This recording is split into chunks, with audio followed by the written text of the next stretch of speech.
Hello friends, today we are going to discuss basic difference between the cloud computing and the grid computing. So ये diagram जो है वो cloud computing को represent कर रहा है। इस क्लाउड कंप्यूटिंग में क्या है, यहाँ पे आपके पास बहुत सारी डिवाइसेस है, लैपटॉप प्रेजेंट है, servers, desktop, tablets and the phones, और आप इन सभी एक्सेस पॉइंट से इस क्लाउड को एक्सेस कर सकते हैं। इस क्लाउड में आपके पास एप्लीकेशंस अवेलेबल हैं, आपके पास प्लेटफॉर्म अवेलेबल है, आपके पास इंफ्रास्ट्रक्चर अवेलेबल है, रैदर देन कि आप इन रिसोर्सेज को लोकली आप उन पे इन्वेस्ट करें, आप उनको ख़रीदें और उन परचेज़ करने के बाद आप उसका यूज़ करें, और जिससे आपकी क्या होगी, इन्वेस्टमेंट जो आपकी कॉस्ट है वो बहुत ज़्यादा लगेगी। तो उससे बेटर है कि आप ये क्लाउड का यूज़ कीजिए। इन क्लाउड्स पे कुछ सर्विस प्रोवाइडर्स होते हैं जो हमें ये यूटिलिटीज़ को कुछ पेमेंट पे दे देते हैं। हमें कुछ पेमेंट करनी होती है और उनके बेसिस पे हम इनसे यूटिलिटीज़ ले सकते हैं। सो हम उनसे एप्लीकेशंस ले सकते हैं। कोई सॉफ्टवेयर एप्लीकेशन है तो अगर हम उसको यूज़ करना चाहते हैं फ्रॉम द क्लाउड तो हम उसको यूज़ कर सकते हैं। बस इसमें बेसिक रिक्वायरमेंट जो है that is high speed internet. High speed internet आपके पास अवेलेबल होना चाहिए टू एक्सेस दिस क्लाउड। आप इसकी एप्लीकेशंस को यूज़ कर सकते हैं एंड आप पे कर सकते हैं उनकी यूटिलिटी बेस। आप जितना यूटिलाइज़ करेंगे तो you can pay for it as much as you can utilise that service. और आप प्लेटफॉर्म यूज़ कर सकते हैं, आप इंफ्रास्ट्रक्चर इनका यूज़ कर सकते हैं। इंफ्रास्ट्रक्चर जैसे कि आप स्टोरेज आप कुछ करना चाहते हैं, नेटवर्किंग है या कंप्यूट है, तो आप उसके लिए जो इनके इंफ्रास्ट्रक्चर जो है वो बाय कर सकते हैं। प्लेटफॉर्म में आपका database, Q, run time environment आपको ये प्रोवाइड करेंगे, तो आपको जस्ट इनको पे करना पड़ेगा जितने टाइम के लिए आप यूटिलाइज़ करेंगे। और ये हर एक डिवाइसेस से आप इसमें क्लाउड को एक्सेस कर सकते हैं। जस्ट बेसिक रिक्वायरमेंट इज़ कि आपके पास आपके पास इंटरनेट अवेलेबल होना चाहिए। Second one is grid computing. इस ग्रिड कंप्यूटिंग में क्या है कि आपका इंटरनेट के थ्रू बहुत सारे रिसोर्सेज रिमोट लोकेशंस पे भी प्रेजेंट हो सकते हैं और लोकली भी प्रेजेंट हो सकते हैं। तो बहुत सारे जो डिवाइसेस हैं when they are connected with internet then they can represent a virtual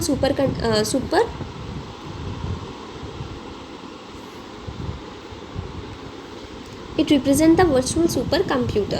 So in this various devices आपकी इस नेट से कनेक्टेड हैं। जब कोई भी आपको प्रोग्राम, कुछ भी आपको बहुत लार्ज लेंथी प्रॉब्लम है, आपने उसको सॉल्व करना है, तो अगर आप एक कंप्यूटर पे उसे, सपोज़ आपके पास बहुत लेंथी प्रॉब्लम है, मिलियंस ट्रिलियंस की कैलकुलेशन आपने कुछ करनी है, तो उसके लिए आपका एक कंप्यूटर सफिशिएंट नहीं है।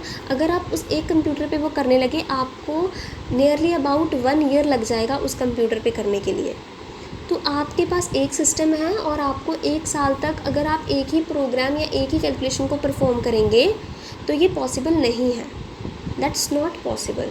तो इसी को मतलब कैलकुलेशन को फास्ट करने के लिए हम क्या कर सकते हैं, बहुत सारे रिसोर्सेज को नेट के थ्रू कनेक्ट कर सकते हैं और इसे ग्रिड कंप्यूटिंग कहते हैं। यहाँ पे क्या होगा कि जो हमारी प्रॉब्लम है वो जितने भी कंप्यूटर्स या नोड्स कनेक्टेड हैं वो डिवाइड कर लेगी और उसे सॉल्व करके हमें जो रिज़ल्ट मिलेगा वो भी फास्ट मिलेगा।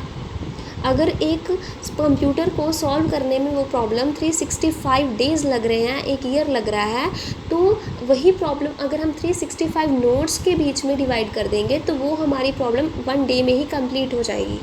तो यही बेसिक यूज़ है ग्रिड कंप्यूटिंग का, और हम अपने अकॉर्डिंग उन रिसोर्सेज को यूज़ कर सकते हैं। और इससे क्या होगा, अगर कहीं कुछ फ़ॉल्ट हो भी जाता है तो अगर एक नोड पे फ़ॉल्ट आ जाता है तो दूसरी node as it is working करेंगी और उससे वो डेटा का जो उसका रेप्लिका होगा डेटा का, तो वो उसके अंदर स्टोर रहेगा। तो अगर कुछ ऐसे नोड में प्रॉब्लम आ भी जाती है तो हमारा डेटा हमारे पास अवेलेबल रहेगा, सेफ़ रहेगा। तो बेसिक इसका डिफरेंस है, cloud computing follows a client server computing architecture and in cloud computing resources are centrally managed. It is more flexible कि आप अपने रिक्वायरमेंट के अकॉर्डिंग अपने ऑपरेटिंग सिस्टम को चूज़ कर सकते हो। जितनी आपको रिक्वायरमेंट है उतनी आप रिक्वायरमेंट्स और यूटिलिटीज़ को यूज़ कर सकते हो। Users pay by using the cloud computing resources they need to set up. So grid computing follows a distributed computing architecture. Grid computing में डिस्ट्रीब्यूटेड आर्किटेक्चर फॉलो किया गया है और ये resources these are managed on the collaboration pattern. Grid computing is less flexible and grid computing needs to be set up first and user need not to pay anything. grid computing में आपका ऐसा कुछ नहीं है कि you have to pay as per use, तो आप उसे अपने requirement के according जितना यूज़ करना चाहें वो आप कर सकते हैं। यही बेसिक डिफरेंस है दोनों के बीच में, ग्रिड कंप्यूटिंग और cloud computing.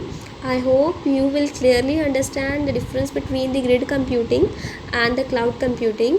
Thank you friends. If you like my video, please like, share, subscribe my channel and do comments also. Thank you friends.